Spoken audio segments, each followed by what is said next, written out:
तो आइए अब हम इस लेक्चर को या इस वीडियो को देखेंगे।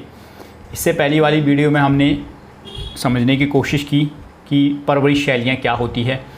अब हम लैंगिक पक्षपात को, जेंडर बाइसनेस को देखने वाले हैं इसमें, ठीक है। ये भी मतलब सीक्वेंस में देखना लेक्चर को। देखो मैंने नोट्स पर भी 2 लिखा है यहाँ पर, ठीक है। यानी पहले वाले में मैंने वो पढ़ा एक सवाल, अब दूसरा सवाल मैं आपको पढ़ाऊँ लैंगिक पक्षपात को। नोट्स में आपको दे चुका हूँ। लैंगिक पक्षपात यानी जेंडर बाइसनेस शब्द से आप क्या समझते हैं? लैंगिक असमानता के कारणों की व्याख्या कीजिए। देखो लैंगिक पक्षपात का सामान्य मतलब क्या है कि जब हम लिंग के आधार पर पक्षपात करते हैं ना, तो उसको ही लैंगिक पक्षपात कहते हैं। और ये पक्षपात दोनों लिंगों में किसी एक लिंग को ज़्यादा महत्व देना और दूसरे को कम महत्व देने से उत्पन्न होता है। मतलब एक लड़का है और एक लड़की है। इस लड़का और लड़की में लिंग के आधार पर हम भेदभाव कर रहे हैं, एक को अच्छा माने दूसरे को बुरा मान रहे हैं, तो यही लैंगिक भेदभाव होता है। इसको ही क्या कहते हैं? लैंगिक पक्षपात कहते हैं, लैंगिक भेदभाव कहते हैं। अंग्रेजी में जेंडर बाइसनेस कहते हैं, ठीक है।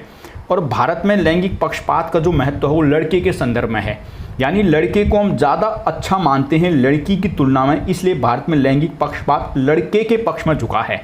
लेकिन लैंगिक पक्षपात का ये मतलब नहीं होता कि लड़के के पक्ष में ही झुका हो, दोनों में किसी एक को भी अच्छा मानते हैं। जो विदेशी होते हैं, विदेशों में कई बार लड़की के फेवर में ज़्यादा पक्षपात होता है, यानी लड़की को अच्छा मानते हैं, तो वहाँ भी लैंगिक भेदभाव है, लेकिन लड़की के फेवर में है। भारत में लड़के के फेवर में होता है ना। क्यों होता है उसके अभी हम बहुत सारे कारण देखेंगे। लैंगिक असमानता के कारण तो पढ़ने हैं, ठीक है, कि क्यों होता है। तो लैंगिक पक्षपात का सामान्य से मतलब जब लिंग के आधार पर हम विभेद करते हैं, किसी एक लिंग को अच्छा मानते हैं दूसरे को कम आंकते हैं, तो इससे जो भेदभाव उत्पन्न होता है इसको ही हम लैंगिक पक्षपात या लैंगिक भेदभाव कहते हैं। अंग्रेजी में जेंडर बाइसनेस कहते हैं। तो आंखें, कान, नाक, सब खोल के रखना, चीज़ों को ध्यान से समझना है। अभी मैं लैंगिक पक्षपात पढ़ा रहा हूँ, इसके बाद मैं आपको लैंगिक स्टीरियोटाइप पढ़ाऊँगा, लैंगिक रूढ़िवादिता समझाऊँगा, ठीक है। वो दूसरा कॉन्सेप्ट होगा। रूढ़िवादिता अलग चीज़ है, लैंगिक पक्षपात अलग चीज़ है। जब कंफ्यूज हो जाए एग्जाम में तो शब्द देखना, लैंगिक बाइसनेस लिखा होगा, लैंगिक पक्षपात यानी एक चीज़ के एक विषय में पक्ष करना किसी एक को, तो आपने इसको जस्ट मीनिंग समझी है। अब देखते हैं क्या लैंगिक पक्षपात या लैंगिक भेदभाव दोनों का मतलब एक जैसा। अंग्रेजी में जेंडर बाइसनेस या जेंडर बाइस देखने को मिलेगा। क्या होता है? समाज में मुख्यतः 2 लिंग होते हैं, पुरुष और स्त्री। यदि कोई व्यक्ति इन दोनों लिंगों को समान नहीं मानता है, इनमें भेदभाव करता है, तो इसे ही लैंगिक भेदभाव कहते हैं। तो सामान्यतः 2 लिंग हमें देखने को मिलती हैं, एक लड़की है एक लड़का है, स्त्री और पुरुष है। जब कोई व्यक्ति इन दोनों में समानता नहीं रखता कि नहीं दोनों समान नहीं है, इन दोनों में से एक सुपीरियर है दूसरा सुपीरियर नहीं है, एक बच्चा क्या है भेदभाव करता है, तो हम उसे क्या कहते हैं? लैंगिक भेदभाव कहते हैं। अर्थात बालक और बालिकाओं में उनके लिंग के आधार पर भेदभाव करना ही लैंगिक भेदभाव कहलाता है। तो भेदभाव हम इस आधार पर नहीं कर रहे, अमीरी गरीबी के आधार पर, पढ़ा लिखा है उसके आधार पर नहीं, हम केवल लिंग के आधार पर कर रहे हो। तुम पढ़े हो लिखे कोई मतलब नहीं करता, तुम लड़का और लड़की हो इसीलिए भेदभाव हो रहा है, ठीक है। भेदभाव कई प्रकार का हो सकता है भाई। भेदभाव अमीरी गरीबी की होता है ना, कि एक अमीर है गरीब है, लड़का लड़की अलग बात है, लेकिन यहाँ पर लिंग के आधार पर ध्यान देना, लैंगिक आधार पर हो रहा है, सेक्स के आधार पर हो रहा है, ठीक है। तो अर्थात बालक और बालिकाओं में उनके लिंग के आधार पर जो भेदभाव होता है उसको लैंगिक भेदभाव कहा जाता है। लैंगिक भेदभाव में किसी एक लिंग को प्राथमिकता दी जाती है, जैसे लिंग के आधार पर लड़कों को समाज में ऊंचा दर्जा देना तथा लड़कियों को कम दर्जा देना, लड़कों को शिक्षा का अधिकार देना, लड़कियों को शिक्षा से वंचित रखना। ये सारे उदाहरण लैंगिक भेदभाव को बताते हैं। हमारे समाज में लैंगिक भेदभाव आज भी व्याप्त है, जहाँ सामान्यतः लड़कियों को लड़कों से कम समझा जाता है। तो आपने यहाँ से क्या बताया कि लैंगिक भेदभाव में किसी एक लिंग को आप प्राथमिकता देते हैं, यानी एक लिंग को अच्छा मान रहे हैं। जैसे लिंग के आधार पर आप भेदभाव करते हैं कि जो लड़का है अच्छा ऊंचा दर्जा देते हैं लड़के को, लड़की को कम दर्जा देते हैं। लड़के को आप अधिकार देते हो पढ़ने के, लड़की को अधिकार से वंचित करते हो। कई सारे परिवार में आपने ऐसा देखा होगा कि एक लड़का एक लड़की है, लड़का प्राइवेट में पढ़ने जा रहा है और लड़की सरकारी में पढ़ने जा रही है। ऐसा भी कई जगहों पर देखने को मिलता है। तो क्या है ये? लैंगिक भेदभाव है ना। माता पिता ये सोचते हैं कि भाई बच्चा जो है पढ़ लिखेगा अच्छा होगा, कई लड़की है ये तो ऐसे ही पढ़ी रहेगी, कल को पराए घर तो जाना है इसको, तो लैंगिक भेदभाव है। तो यहाँ तक आपने समझा। एक बार दोबारा बोल दूँ? चलो बोल देता हूँ। समाज में मुख्यतः 2 लिंग होते हैं, पुरुष और स्त्री। यदि कोई व्यक्ति इन दोनों लिंगों को समान नहीं मानता है, इसमें भेदभाव करते हुए लैंगिक भेदभाव कहा जाता है। अर्थात बालक और बालिका में उनके लिंग के आधार पर भेदभाव करना ही लैंगिक भेदभाव कहलाता है। लैंगिक भेदभाव में किसी एक लिंग को प्राथमिकता दी जाती है, जैसे लिंग के आधार पर लड़के को समाज में ऊंचा दर्जा देना, लड़की को कम आंकना, लड़के को शिक्षा का अधिकार देना, लड़कियों को शिक्षा से वंचित रखना, ये सारे उदाहरण लैंगिक भेदभाव के कहलाते हैं। हमारे समाज में लैंगिक भेदभाव आज भी व्याप्त हैं, जहाँ सामान्यतः लड़कियों को लड़कों से कम समझा जाता है। तो यही होता है सामान्यतः। अगर लैंगिक भेदभाव समाज में नहीं होता ना, तो आज भी आपको ऐसा नहीं दिखता कि 5 लड़कियां हो गई उसके बाद फिर एक लड़का पैदा हो रहा है। क्यों? क्योंकि लैंगिक भेदभाव है ना, लड़के की चाह है, यानी लड़कियों की स्थिति कमज़ोर है, लड़के को ऊंचा मान दें, इसलिए लैंगिक भेदभाव है। तो लैंगिक भेदभाव आपने समझा कि किसी एक लिंग को प्राथमिकता देना, और भारत में लैंगिक भेदभाव का संबंध किससे है? लड़के से है। और भी थोड़ा आगे लिखा मैंने, भारत में लैंगिक भेदभाव असमानता के अनेकों कारण हैं जिन्हें निम्न बिंदुओं से माध्यम से हम समझ सकते हैं। तो भारत में लैंगिक भेदभाव क्यों है, क्या कारण है? तो बहुत सारे कारण हैं। मैं यहाँ पर आपको 10 पॉइंट बता रहा हूँ। आपके पास किताब है ना, उस किताब में लैंगिक भेदभाव को चैप्टर एक बार वहाँ से देखना, 1-2 बिंदु आप वहाँ से अपने ओर से भी ऐड करना है इसमें, ठीक है। लैंगिक भेदभाव के कारण और समाप्ति के 1-8 बिंदु आपको ऐड भी करने अपनी ओर से, ये इतना काम करना है इसको समझ के।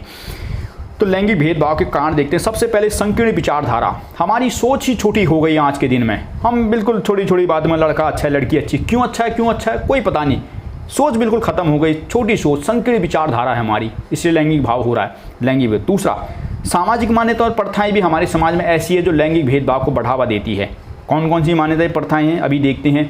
कि लड़के को ज़्यादा अधिकार होता है कि पिंडदान लड़का करेगा, दाह संस्कार लड़का करेगा।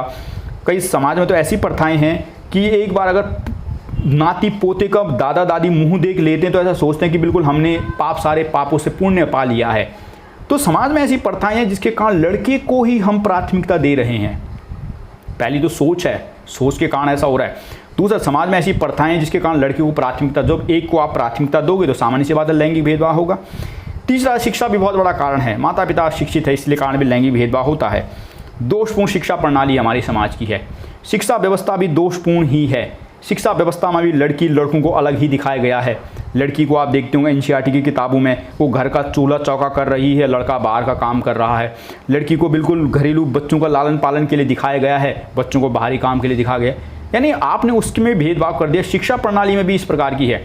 आप जो फोटो आदि देखो उसमें इसी प्रकार का होता है। तो दोषपूर्ण शिक्षा प्रणाली। सुरक्षात्मक कारण है, माता पिता ये सोचते कि लड़की पैदा होगी तो इसकी सुरक्षा करनी पड़ेगी, समाज में ये करना पड़ेगा, वो करना पड़ेगा, इसलिए चलो लड़का ही पैदा हो, लड़का अच्छा होता है। तो सुरक्षात्मक कारण है। मनोवैज्ञानिक कारण है, हमारी सोच ही ऐसी हो गई आज के दिन में, हमारी मेंटलिटी ऐसी बन चुकी है। सरकारी उदासीनता है, सरकार भी दिशा में कोई विशेष ध्यान दे नहीं रही, लैंगिक भेदभाव ऐसा बढ़ रहा है। आर्थिक कारण है, गरीबी भी एक कारण है। माता पिता सोचते हैं कि यार लड़का पैदा हो तो ठीक है। दहेज प्रथा, ये जरूर लिखना इस कारण को। दहेज प्रथा भी लैंगिक भेदभाव को जन्म देती है। माता पिता ये सोचते हैं कि लड़की पैदा होगी तो दहेज देना पड़ेगा, इससे अच्छा लड़का पैदा हो ताकि दहेज मिले। तो लड़के की चाह होती है ना, तो किसी एक को प्राथमिकता दोगे, दूसरे को नहीं दोगे, तो सिंपल सी बात है लैंगिक भेदभाव होगा। और हमारी फिल्म जगत भी इसी प्रकार की है। जो फिल्म आदि होती है, धारावाहिक होती है, नाटक होती है, उसमें भी लड़के को ही महिमा मंडित किया जाता है। एक राजा था, वो राजा रानी को बचाने आया, तो क्या राजा ही हो सकता है, रानी नहीं हो सकती है? आपने लड़के को ही बढ़ा चढ़ा के दिखाया, हीरो को बिल्कुल बढ़ा चढ़ा के 10-10 गुंडों को मार रहा है एक साथ में लड़की को बचाने के लिए। यानी आपने लड़के को इतना ग्लैमराइज कर दिया कि हर कोई कहे कि लड़का ही पैदा हो लड़की ना हो, तो भाई आपने भेदभाव कर दिया है चीज़ों में। तो ये देखो 10 पॉइंट है लैंगिक भेदभाव के कारणों में, ठीक है। एक आध पॉइंट आप अपनी तरफ से भी देख लेना। अब देखते हैं संकीर्ण विचारधारा। आज हमारी सोच छोटी हो गई है, समाज में जो बातें पहले से ही चली आ रही हम उसे ज्यों का त्यों अपना रहे हैं। हमारे माता पिता दादा दादी लड़कों को अच्छा मानते थे, इसी आधार पर हम भी मानने लगे हैं, जिसके कारण समाज में लैंगिक भेदभाव देखने को मिलता है। तो हमारी सोच संकीर्ण हो गई है। हमारी सोच अब इतनी रह गई है कि हर माता पिता हमारे दादा दादी लड़का अच्छा मानते थे इसलिए हम भी अच्छा मानते। क्यों मानते हमको नहीं पता, लेकिन बस समाज ऐसा मान रहा है तो इसलिए हम भी मान लें। हमारी सोच का दायरा बहुत सिमट गया है आज के दिन में, ठीक है। तो जब सोच आपकी सिर्फ इतनी ही रह गई कि लड़का अच्छा है, तो सिंपल सी बात है लड़की अच्छी नहीं है, तो भेदभाव हो गया। तो आपकी संकीर्ण विचारधारा है, सोच संकीर्ण हो गई है। दूसरा है लैंगिक भेदभाव का है सामाजिक मान्यताएं और प्रथाएं। इसको ध्यान से देखो। हमारे समाज में प्राचीन काल से ही सैकड़ों ऐसी मान्यताएं और प्रथाएं हैं जो लड़कों को ही महत्व देती है, जैसे पिंडदान लड़का करेगा, दाह संस्कार लड़का करेगा, श्राद्ध लड़का देगा, माता पिता की संपत्ति बेटे की होगी, बेटा कुल का दीपक है, नाती पोतों का मुंह देखकर सारे पापों से मुक्ति मिलती है, इन सभी प्रथाओं के कारण लड़कियों की तुलना में लड़कों को अधिक महत्व दिया जाता है, जिसके कारण समाज में लैंगिक भेदभाव को जन्म मिलता है, लैंगिक भेदभाव बढ़ता है। तो बहुत अच्छे पॉइंट है, ठीक है।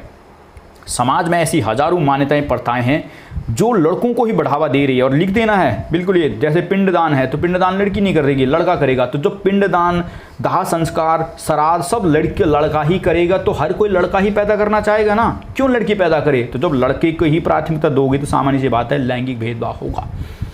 तो ये भी आपने समझा कि भाई समाज की ऐसी मान्यताएं प्रथाएं हैं जो लैंगिक भेदभाव को जन्म देती हैं। ऐसी हजारों मान्यताएं समाज में चली आ रही है। इसके कारण हर पिता माता की चाह होती है कि यार लड़का ही पैदा हो जाए, और ये चाह है भी आज समाज में, ठीक है।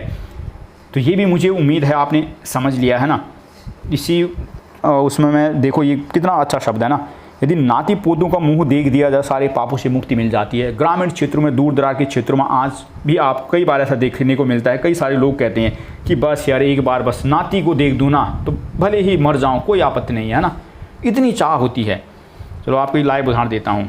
एक मेरे चाचा गाँव में नर्री चाचा हैं, उनकी लगातार 4 लड़कियाँ हुई, 4 ही हैं अभी भी, 4 लड़कियाँ। तो उनकी चौथी लड़की हुई ना, तो जैसी चौथी लड़की हुई जो हमारी दादी, उसने क्या कहा पता, अरे कीड़ बाँच हो गए। तो देखो लड़की के चाह पर ऐसा होता है, मतलब है भी आज के दिन में। लेकिन अगर वही लड़का होते देखो कितने खुश होते हैं। लेकिन कैसा कहा दादी ने कि पूरी कीड़ बाँच हो गए मियाँ लड़क।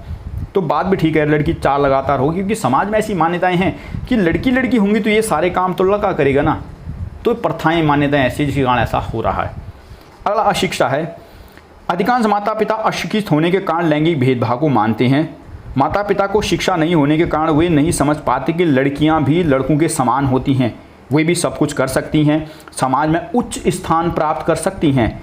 अशिक्षित माता पिता समाज में चली आ रही प्रथाओं, मान्यताओं को बिना सोचे समझे स्वीकार करते हैं, जिसके कारण समाज में लैंगिक भेदभाव बढ़ता है। तो बहुत अच्छा पॉइंट अशिक्षा है, क्योंकि माता पिता अशिक्षित हैं, उन्होंने पढ़ा लिखा नहीं है, तो समाज में जैसी मान्यताएं, प्रथाएं, कुरीतियां चली आ रही वैसा वैसा मान लेते हैं। किसी ने कह दिया लड़का अच्छा है तो माता पिता ने हाँ अच्छा है। क्यों अच्छा है उनको खुद नहीं पता, क्योंकि उन्होंने कभी पढ़ा नहीं है कि लड़कियां भी कहाँ कहाँ पहुँच चुकी है, बिल्कुल आज चंद्रमा पर पहुँच चुकी है, जेट प्लेन उड़ा रही है, देश की राष्ट्रपति बन रही है, देश की प्रधानमंत्री बन रही है। उनको कोई नहीं पता क्योंकि पढ़ाई नहीं है उन्होंने कुछ, तो कह रहे कि हाँ लड़का ही होना चाहिए। अशिक्षा बहुत बड़ा कारण है लैंगिक भेदभाव का। आ रही समझ, ध्यान से पॉइंट को समझो। अगला देखते हैं दोषपूर्ण शिक्षा प्रणाली। हमारी दोषपूर्ण शिक्षा प्रणाली भी लैंगिक असमानता को बनाए रखने के लिए उत्तरदायी है। क्यों है?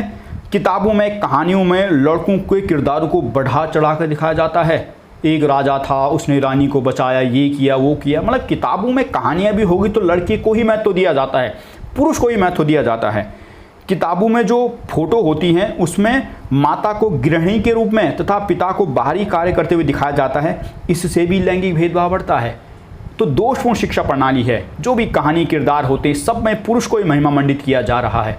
और फोटो में भी ये दिखाया जाता है। आप एनसीईआरटी की किताबें आज भी देखोगे, आज की बात कर रहा हूँ मैं, तो महिला को ऐसे गृहिणी के रूप में दिखाया, घर का खाना खुना बना रही, बर्तन बुर्तन धो रही, चूल्हा चौका कर रही है, और जो पुरुष है वो बाहर खेतों में हल जोत रहा है, कहीं ट्रैक्टर चला रहा है, कहीं कुछ कर रहा है। तो आपने वही कर दिया ना, मतलब समानता कहाँ दिखाई आपने, आप एक को दूसरे से अलग कर रहे हो। तो दोषपूर्ण शिक्षा प्रणाली है हमारी, जिसके कारण लैंगिक भेदभाव बढ़ रहा है। ये पॉइंट याद रखने हैं, ठीक है। बाकी तो अपने मन से लिख देना, दोषपूर्ण शिक्षा प्रणाली तो कुछ ना कुछ तो लिख ही दोगे कि भाई गलत है, ये है वो है। अगला सुरक्षात्मक कारण। आए दिन टीवी व समाचार पत्रों में महिलाओं के साथ हो रही घटनाएं, दुर्व्यवहार की खबरें आती रहती हैं, जिससे सभी माता पिता यह मानते हैं कि लड़का ही होना चाहिए, क्योंकि लड़की की हमेशा सुरक्षा करनी पड़ेगी। इसलिए सुरक्षात्मक कारण भी समाज में लैंगिक भेदभाव को जन्म देते हैं। तो ये भी अच्छा पॉइंट है कि समाज में आए दिन हजारों महिलाओं से संबंधित घटनाएं होती रहती हैं। आए दिन शायद ही ऐसा कोई दिन हो जब किसी महिला या लड़की से देश में बलात्कार नहीं होता। बिल्कुल है, आए दिन खबरों में आता रहता है। तो असुरक्षित कारण है समाज में। माता पिता ये सोचते हैं कि यार लड़की पैदा होगी तो सुरक्षा करनी पड़ेगी, ये करना पड़ेगा।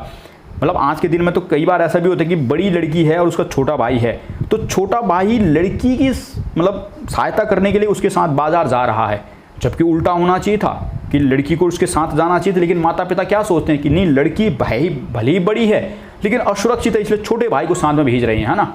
तो देखो सामाजिक कारण, असुरक्षा कारण भी है कि माता पिता चाहते हैं कि लड़का पैदा हो, या फिर एक लड़की पैदा होगी तो चाहते हैं कि एक लड़का भी हो जाए यार, असुरक्षा। तो इससे भी लैंगिक भेदभाव को जन्म दे रहा है। मनोवैज्ञानिक कारण। समाज में चाहे माता हो या पिता, उनकी सोच ही लड़कियों के प्रति नकारात्मक हो गई है। दिमाग में ये बातें बैठ गई हैं कि लड़कियों को बाहर नहीं जाना चाहिए, घर से काम ही करने चाहिए, नौकरी तो केवल लड़का करेगा, लड़कियां बाहर जाकर बिगड़ जाती है आदि सोच के कारण भी लैंगिक भेदभाव को जन्म मिलता है। तो हमारी सोच कैसी हो गई है, मनोवैज्ञानिक कारण भी है कि हम ये सोचते कि नहीं यार लड़कियों को बाहर नहीं जाना है, वो तो घर के अंदर ही रहनी चाहिए, उनका काम केवल चूल्हा चौका खाना बनाना ही है, लड़कियाँ बाहर जाती तो बिगड़ जाती हैं। ये मनोवैज्ञानिक कारण है। मनोवैज्ञानिक समझते हो ना, हमारी मन की सोच कैसी हो गई है। पहला कारण संकीर्ण विचारधारा थी कि हमारी छोड़ बिल्कुल सोची हो गई है, हम सोच कुछ नहीं रहे, केवल लड़का को अच्छा मान रहे, लेकिन यहाँ पर हम सोच रहे हैं कि नहीं लड़की ठीक नहीं है। दोनों में अंतर समझना है। वो पहला संकीर्ण विचारधारा था कि सोच इतनी छोटी हो गई, हम दायरा ही बाहर सोच ही नहीं रहे चीज़ों को, उससे बाहर। यहाँ पर तो हम सोच भी रहे हैं चीज़ों को कि नहीं जाना है, लड़की बाहर जाएगी तो बिगड़ जाएगी, लड़की ये करेगी, घर का चूल्हा चौका करेगी, कल को उसको शादी होकर बच्चे तो संभालने हैं। तो मनोवैज्ञानिक कारण भी है कि भाई आपकी सोच ही ऐसी है लड़की के प्रति आज के दिन में, इससे भेदभाव में जन्म मिल रहा है। अगला सरकारी उदासीनता। इस दिशा में हमारी सरकार का ध्यान भी नहीं है। लैंगिक असमानता के लिए कानून आदि तो हैं, लेकिन उनका दृढ़तापूर्वक पालन नहीं हो रहा है। आए दिन कन्या भ्रूण हत्या, महिला घरेलू हिंसा, महिलाओं का दुष्कर्म की घटनाएं घटित हो रही हैं, जिसके चलते लोगों में पुत्र चाह की भावना और गहराती जा रही है। तो कितनी बड़ी बात कही कि भाई सरकारी उदासीनता भी है। यदि सरकार इतनी तत्पर है तो आए दिन भ्रूण हत्या क्यों हो रही है, महिलाओं के साथ आए दिन इस पर घरेलू हिंसा क्यों हो रही है, महिलाओं के साथ आए दिन दुष्कर्म क्यों हो रहा है। भाई सरकार की उदासीनता ना होती तो ऐसा नहीं होता ना। और इन कारणों से लोगों के मन में पुत्र की चाह बढ़ रही है कि यार लड़की होगी तो यार पहले तो भ्रूण हत्या कर दे रहे हैं, पेट में ही मार देते हैं, उसके बाद है तो भाई घर में है तो नारी हत्या, जैसे घरेलू हिंसा देखी होगी, दहेज प्रताड़ना के लिए प्रताड़ते हैं, कई कारण से होते हैं, और आए दिन महिलाओं के साथ कोई ना कोई दुष्कर्म हो रहा है देश में। तो सरकार उदासीन है इस दिशा में, यानी नियम कायदे कानून आपने बनाए लेकिन उनको इतना कठोर से पालन होते तो ऐसा नहीं करते ना लोग। तो सरकारी उदासीनता भी है, इसके कारण लोगों में पुत्र चाह की भावना बढ़ रही है। अगला आर्थिक कारण है। आज भी अधिकांश निर्धन लोग ऐसा मानते हैं कि बच्चा पैदा होगा तो नौकरी करेगा, पैसा लाएगा, जिससे हमारा घर चलेगा, लड़की तो पराई है, इसलिए वे लड़के को ही प्राथमिकता देते हैं, जिससे समाज में लैंगिक भेदभाव बढ़ता है। तो ये भी अच्छा कारण है। अशिक्षा भी कारण है और आर्थिक स्थिति भी कारण है कि माता पिता ये सोचते हैं कि यार लड़का पैदा होगा तो नौकरी चाकरी करके पैसा पूसा कमाए घर लेकर आएगा, लड़की का क्या है, उनको तो पढ़ाना लिखाना है और कल को शादी होगी तो दूसरे घर चली जाएगी, उनके लिए कमाएगी, हमारे लिए कुछ नहीं करेगी। ये भी आर्थिक कारण है कि लड़के की चाह होती है। दहेज प्रथा बहुत अच्छा कारण है। भारत में व्याप्त दहेज प्रथा भी लैंगिक असमानता को बढ़ावा देने के लिए उत्तरदायी है। माता पिता इस कारण भी बेटी नहीं चाहते क्योंकि शादी में दहेज देना पड़ेगा। इसके विपरीत यदि पुत्र होगा तो दहेज आएगा, अर्थात दहेज प्रथा ने भी लैंगिक भेदभाव को बढ़ावा दिया है। तो ये भी बहुत अच्छे पॉइंट है कि भाई लैंगिक भेदभाव ने भी इस पुत्र की चाह को बढ़ावा दिया है, क्योंकि माता पिता ये सोच रहे हैं कि भाई लड़की होगी, एक तो उसको बचपन से लेकर 18-20 साल तक लगातार पालो पोषो, उसके बाद शादी करो तो पैसा दो, तो फिर पैदा ही क्यों करें। इससे अच्छा लड़का पैदा होगा कि जब पालन पोषेंगे तो 18 साल का होगा तो उसके बाद शादी हो तो दहेज पैसा आएगा घर में। तो इसलिए भी लोगों की चाह हो गई कि नहीं भाई लड़का ही पैदा होना चाहिए। तो इससे भी लैंगिक भेदभाव बढ़ रहा है। लैंगिक भेदभाव समझ रहे हो ना, एक लिंग को प्राथमिकता दे रहे हो, दूसरे लिंग को प्राथमिकता नहीं दे रहे हो, तो लड़के को प्राथमिकता दे रहे हैं, है ना, इसलिए लैंगिक भेदभाव हो रहा है। कॉन्सेप्ट दिमाग में याद रखना। अगला है फिल्म जगत। फिल्म, धारावाहिक, नाटक आदि में भी लैंगिक असमानता को बढ़ावा दिया है। फिल्मों नाटकों में भी हीरो को प्राथमिकता दी जाती है, वह हीरोइन को बचाता है, उसकी रक्षा करता है, इसलिए समाज में हर कोई लड़का के ही पैदा करना चाहता है। तो हमारी जो फिल्म है, नाटक है, धारावाहिक है, उसमें भी आपने यही महिमा मंडित कर दिया है। हीरो को इतना ग्लैमर कर दिया होता है कि हीरोइन उसके सामने बिल्कुल तुच्छ लगती है, कि बिल्कुल उस पर ही निर्भर है, ये है वो है, अपनी रक्षा नहीं कर सकती है। नतीजा हर किसी के मन में, मान ली कल्पना करो ना कि पिता है, माता है, फिल्म देखने गए हैं और वहाँ पर यही देख रहे हैं कि हीरो अच्छा है, तो उनके मन में क्या सोच होगी कि यार हमारा भी बच्चा ही पैदा होगा ना, हीरो की तरह होगा वो, है ना। तो बच्चे की चाह होगी ना मन में। नाटक देख रहे हैं बिल्कुल कोई, और वहाँ पर देख रहे हैं कि जो हीरो, जो लड़का है वो बचा रहा है, लड़की की रक्षा कर रहा है, ये कर रहा है, तो महिला के मन में क्या ख्याल आएगा, हाँ जो बच्चा होगा ना, बच्चा ही पैदा करूँगी मैं, तो बच्ची नहीं करूँगी। क्यों? क्योंकि इन फिल्म जगत ने आपकी सोच ऐसी बना दी है आज के दिन में, एक तरफा दिखा रहे हैं चीज़ों को। तो ये फिल्म जगत भी एक बहुत बड़ा कारण है लैंगिक असमानता को बढ़ावा देने के लिए। आई समझ। अब देखते हैं लैंगिक भेदभाव को समाप्त के उपाय। सवाल कैसा भी हो सकता है, कारण पूछे तो कारण भी पूछ सकता है, कभी उपाय पूछे तो उपाय भी आपको समझ आने चाहिए। वैसे तो जो सवाल था उसमें केवल कारण पूछे थे, लेकिन मे भी भविष्य में उपाय पूछ दे भाई कैसे समाप्त हो सकते हैं, तो उपाय भी जानने हैं आपको। तो देखते हैं पहला उपाय क्या है। जन शिक्षा का प्रचार प्रसार करने की आवश्यकता है हमें। शिक्षा के माध्यम से समानता को बढ़ावा देने का प्रयास करेंगे, लैंगिक समानता के प्रति जन जागरूकता अभियान चलाएंगे, लोगों को स्त्री पुरुष समानता के विषय में हमें जागरूक करेंगे। तो जन शिक्षा का प्रचार प्रसार करना है हमें। जो समाज में अशिक्षित लोग हैं, जो केवल इतना ही सोचते हैं कि नीनी लड़का अच्छा होता है, जो सामाजिक मान्यताएं प्रथाएं उनको ही मान लेते हैं, उन लोगों को हमें शिक्षित करना है। उनको बताना है कि नहीं भाई, लड़का भी लड़की के समान है। आज लड़की अनेक क्षेत्रों में आगे बढ़ रही हैं, वो भी कंधे से कंधा मिला रही हैं। यानी हमें जन शिक्षा का प्रचार प्रसार करना है, लोगों तक शिक्षा पहुंचानी है। और कैसी शिक्षा? समानता पर आधारित शिक्षा हो, जो लैंगिक समानता को बढ़ावा देती हो। तो पहला पॉइंट आपको लिखना है जन शिक्षा। दूसरा है बालिका विद्यालयों की स्थापना कीजिए। हमें अनेक बालिका विद्यालयों को खोलने की आवश्यकता है, जहां बालिकाओं को पढ़ाया जाए, ताकि ऐसे माता पिता जो सामाजिक असुरक्षा के कारण बच्चियों को स्कूल नहीं भेजते हैं, वे स्कूल भेजें, जिससे लैंगिक भेदभाव कम हो सके। तो ये भी अच्छा पॉइंट है कि भाई लैंगिक हमें बालिका विद्यालय, लड़कियों के लिए विद्यालय खोलने की आवश्यकता है, कॉलेज खोलने की आवश्यकता है। क्यों? क्योंकि कई माता पिता तो स्कूल इसलिए नहीं भेज रहे कि वहाँ पर लड़के भी होते हैं, तो सोचते हैं कि यार लड़कियों की मतलब लड़के हैं, लड़की बिगड़ जाएगी, ये हो जाएगी, वो हो जाएगी, इसलिए नहीं भेजते। तो जब स्कूल में लड़कियां होंगी तो सामान्य सी बात है, माता पिता ज़्यादा ऐसा सोचेंगे नहीं, तो लड़कियों को स्कूल भेजेंगे। तो इसलिए बालिका विद्यालयों की हमें स्थापना करनी है। पहला शिक्षा का प्रचार प्रसार, दूसरा बालिका विद्यालयों की स्थापना, तीसरा बालिकाओं के लिए आवासीय विद्यालय की स्थापना। आवासीय विद्यालय का मतलब है कि जहाँ बच्चियाँ रह भी सकती हैं, ताकि जो दिव्यांग लड़कियां हैं या जिनको आने जाने में बहुत दूर मतलब काफ़ी दूर से आती जाती हैं, तो आने जाने के कारण विद्यालय नहीं आ पाती हैं, तो वो भी वहीं रह सके, वो पढ़ सके। तो इसलिए भी ये करना है। ऐसी बालिकाएं जो दूर दराज की हैं या जिनको शारीरिक या सामाजिक आर्थिक कारणों से विद्यालय आने में कठिनाई होती हैं, है ना। शारीरिक कारण हो सकता है भाई कोई विकलांग है, सामाजिक कारण हो सकता है गुंडा मावाली पीछा करता हो, आर्थिक कारण हो सकता है गरीबी आदि कारण है, ऑटो का किराया नहीं है, मेट्रो किराया नहीं है, इसलिए स्कूल नहीं आ पा रही है। तो इन लड़कियों के लिए हमें क्या करना है? आवासीय विद्यालय खोलने हैं, इन बच्चों के लिए आवासीय विद्यालय की व्यवस्था करनी है। तो तीसरा पॉइंट है कि इससे हम क्या कर सकते? लैंगिक समानता। क्योंकि लैंगिक असमानता में क्या है, लड़की को नीचे दिखाया गया है ना, तो हम उसको ऊपर लाने का प्रयास कर रहे हैं। इसलिए लैंगिक असमानता में लड़की के ही ज़्यादा मतलब पॉइंट आपको देखने को मिलेंगे। यही तो है ना भाई, एक लड़का है कि लड़की है, ये लड़का तो पहले से आपने बहुत टॉप पर पहुंचा रखा है, तो इस लड़की को ऊपर लाने का प्रयास तो करोगे। तो जन जागरूकता अभियान चलाओगे, बालिका विद्यालय की स्थापना करोगे, पृथक विद्यालय यानी आवासीय विद्यालय बनाओगे। अगला, कन्या भ्रूण हत्या को रोकना।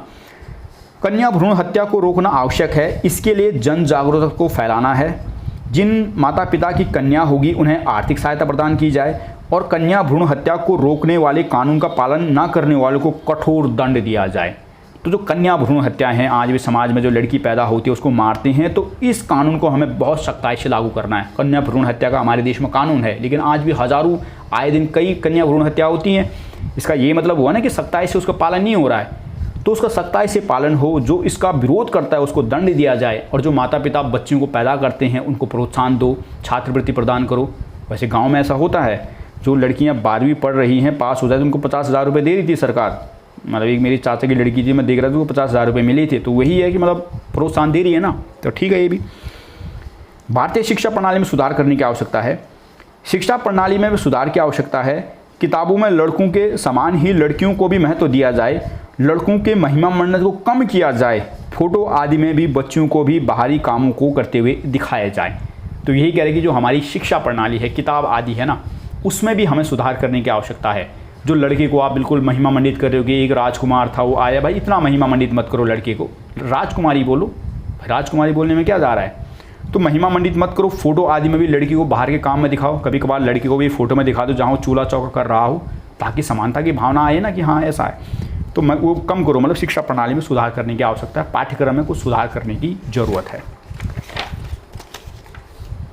सामाजिक कुप्रथाओं पर रोक लगाने की आवश्यकता है। समाज में ऐसी प्रथाएं कुप्रथाएं जो बच्चों को उनके अधिकारों से वंचित करती हो, उनका शोषण करती हो, उन सभी प्रथाओं पर रोक लगाने की आवश्यकता है, जिससे लैंगिक असमानता कम की जा सके। तो कोई भी ऐसी प्रथा जो ऐसा मानती है कि नीनी यार लड़की बेकार होती है, या इस प्रकार की सोच रखती है कि नीनी लड़की तो बिल्कुल लड़का होगा तो कुल का दीपक होगा, या इस प्रकार, तो उस प्रकार की प्रथाओं पर रोक लगाने की जरूरत है। जो भी इस प्रकार की प्रथा का महिमा मंडित करता है उस पर भी रोक लगाओ, ताकि लैंगिक समानता विद्यमान हो सके। अगला है बालिकाओं को सुरक्षात्मक वातावरण प्रदान करना। हमें बालिकाओं और बच्चों के हमें महिलाओं और बच्चों के साथ हो रहे अन्याय असुरक्षा को रोकने की आवश्यकता है, ताकि समाज में एक अच्छा वातावरण निर्मित हो और माता पिता लड़कियों को स्कूल या नौकरी पर भेजें। तो ये भी अच्छा है कि भाई एक अच्छा वातावरण निर्मित करना है, क्योंकि यदि माहौल अच्छा होगा तभी तो कोई बच्चे को नौकरी पर भेजेगा, तभी तो कोई उसको पढ़ने के लिए भेजेगा। यदि माहौल ही बिल्कुल गुंडे मवाली वाले हैं, आए दिन दुष्कर्म हो रहा है, तो कौन भेजना चाहेगा उसको बाहर। तो और सुरक्षात्मक कारण है, यानी हमको अच्छा वातावरण निर्मित करना है, बेहतर कानून व्यवस्था स्थापित करनी है ताकि लोग भाई कन्याओं को बाहर भेजें।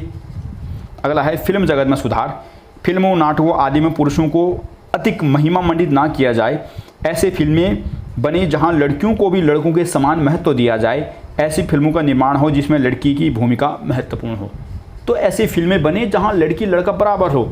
हमेशा लड़का ही लड़की को बचाने क्यों आ रहा है? ऐसी फिल्म बनाओ ना जहां लड़की लड़के को बचाने आ रही हो। लड़का जो इतना महिमा मंडित आपने कर दिया कि ये है वो है अच्छी, क्योंकि अगर ऐसी फिल्में बनेंगी तो माता पिता देखेंगे कि यार लड़की भी अच्छी है, तो लड़की को जन्म देंगे। तो फिल्मों में लड़के का महिमा मंडन को कम किया जाए। रोल मॉडल को महत्व देना। रानी लक्ष्मीबाई, कल्पना चावला, सुनीता विलियम, बचेंद्री पाल जैसे महिलाओं को अपना आदर्श मानने की ज़रूरत है। अर्थात ऐसी महिलाओं को उल्लेख किताबों में अधिक होना चाहिए। तो जो भी रोल मॉडल टाइप की महिलाएं हैं जिन्होंने अपने क्षेत्र में अच्छा काम किया, जैसे रानी लक्ष्मीबाई है। रानी लक्ष्मीबाई के बारे में कहा था, जब रानी लक्ष्मीबाई झांसी लड़ रही थी 1857 की क्रांति में, तो वहाँ का जो ब्रिटिश गवर्नर था, यानी जिसने रानी लक्ष्मीबाई को मारा था, उसने अपना स्टेटमेंट लिखा था कि जो क्षेत्र था ना झांसी में केवल एक ही मर्द था, वो भी रानी लक्ष्मीबाई थी। ये स्टेटमेंट दिया था। मतलब समझ रहे हो, मतलब रानी लक्ष्मीबाई को उसने कहा था कि बाकी जो भी मर्द थे ना वो नामर्द थे, कोई लड़ नहीं रहा था। एक महिला को पुरुष की संज्ञा दी उसने कि एक ही मर्द था जो लड़ रहा था। इतनी बड़ी बात कही। तो इस प्रकार की महिलाओं को महिमा मंडित करो ना, उनकी कहानियाँ सुनाओ। कल्पना चावला देखना अंतरिक्ष में गई थी, सुनीता विलियम अंतरिक्ष में गई थी, बचेंद्री पाल पहली महिला है जो एवरेस्ट पर पहुंची है। तो इन महिलाओं को महिमा मंडित करो ताकि उनको लोग अपना रोल मॉडल माने और फिर बच्चों को सुरक्षा प्रदान की जाए। तो इस प्रकार की महिलाओं को जब आप अपना रोल मॉडल मानोगे तो निश्चित रूप से विचारधारा बदलेगी और लैंगिक असमानता खत्म होगी, समानता आएगी। तो मुझे उम्मीद है कि आपने इसको भी समझा होगा। तो 8 पॉइंट 9 पॉइंट यहाँ पे दिए। किताब से 1-2 पॉइंट ऐड और कर लेना कि भाई लैंगिक असमानता को और कम कैसे कर सकते हैं। तो अपने दिमाग में सोच को एक आध चीज़ और सोचो, है ना। तो ये भी हो गया। तो मुझे उम्मीद है आपको लैंगिक असमानता को समझ आया होगा। तो लैंगिक असमानता या लैंगिक पक्षपात सबका मतलब एक जैसा ही है। जहाँ पर एक लिंग को बढ़ावा दिया है, लैंगिक असमानता का मतलब वही तीनों जो भी शब्द आए, अंग्रेजी का शब्द देखना, ठीक है, जेंडर वाइसनेस वर्ड होगा, जहाँ हम किसी एक लिंग को महत्व देते हैं, दूसरे लिंग को कम महत्व देते हैं। इस प्रकार की विचारधारा को लैंगिक भेदभाव कहते हैं।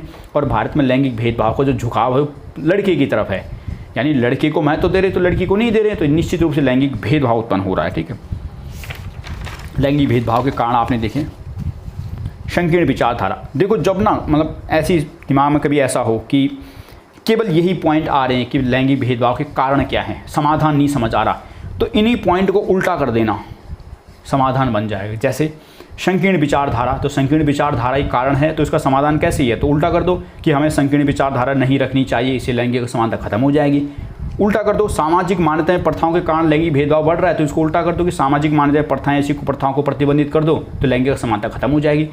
इन पॉइंटों को उल्टा कर दोगे ना तो समाधान निकलता है। जैसे अशिक्षा है, तो अशिक्षा के कारण देश में लैंगिक भेदभाव बढ़ रहा है, तो उल्टा कर दो कि शिक्षा का अभियान चलाना है, शिक्षित करना है लोगों को, तो लैंगिक भेदभाव खत्म होगा। दोषपूर्ण शिक्षा प्रणाली के कारण अगर लैंगिक भेदभाव हो रहा है तो शिक्षा प्रणाली में सुधार कर दो।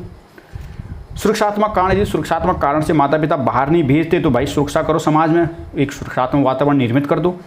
मनोवैज्ञानिक कारण यदि ऐसा है तो भाई अपनी सोच को बदलो। सरकारी उदासीनता, तो सरकार उस दिशा में प्रयास करे। आर्थिक कारण है तो भाई पैसा आदि दो। दहेज पड़ता है तो उसको खत्म करने का प्रयास करो। फिल्म जगत है उसमें सुधार करो। यानी जो समस्याएं होती है ना, इनको उल्टा करो तो यही समाधान भी बनता है। अगर ऐसा स्थिति आए समाधान कोई मालूम नहीं हो रहा तो इनको लिख दो उल्टा करके। तो ये था लैंगिक भेदभाव या लैंगिक असमानता। तो क्या है लैंगिक असमानता? जब किसी एक लिंग को हम बढ़ावा देते हैं, दूसरे को नहीं देते, लैंगिक असमानता कहते हैं। और इसके कई सारे कारण हैं। 1-2 कारण अपनी तरफ से भी दिमाग में याद रखना, ये पॉइंट हूबहू किताब में याद आने चाहिए। और समाधान के भी 8-9 पॉइंट याद आने हैं। इन पर लिख दोगे तो 4-6 पेज तो वैसे भर दोगे। वैसे तो पेपर में देखो इसने क्या पूछा, जो सवाल पूछा गया था, लैंगिक पक्षपात सबसे आप क्या समझते हैं? लैंगिक असमानता के कारण पूछे थे, केवल कारण। मैंने समाधान भी बता दिए, है ना, पीछे बताया ना कई सारे समाधान। लैंगिक भेदभाव की समाप्ति, तो मैं भी अगली बार समाधान पूछ ले तो समाधान भी लिख देना। तो ये था, हमने समझ लिया। अब तो लैंगिक पक्षपात समझ लिया। इसके बाद अब आता एक शब्द आएगा लैंगिक रूढ़िवादिता। वो भी इसी तरह मिलता जुलता है, थोड़ा दोनों में अंतर होगा, दोनों में कन्फ्यूज़ नहीं होना है। अभी तक लैंगिक पक्षपात पढ़ रहे थे, लैंगिक बाइसनेस पढ़ रहे थे, अब लैंगिक स्टीरियोटाइप पढ़ेंगे हम, ठीक है। इसके बाद का वीडियो आएगा तो उसको देखेंगे। तो चलो आप इसको भी देखो, नोट्स मैं आपको भेज चुका हूँ, इसी क्रम में वीडियो देखनी है आपको। पहला वाला देखा था, अभी दूसरा लिखा है मैंने, देखो यहाँ पर दूसरी वाली वीडियो देखनी है। नोट तो मैंने सब भेज रखे हैं, यहाँ पर सीक्वेंस में लिखना है 12 फिर 13 14 ऐसे करके नोट्स एक साथ में है। वीडियो भेज रहा हूँ उस हिसाब से, पहली वीडियो अब दूसरी वीडियो, इसके बाद तीसरी आएगी। तो चलो इसको देखो आप।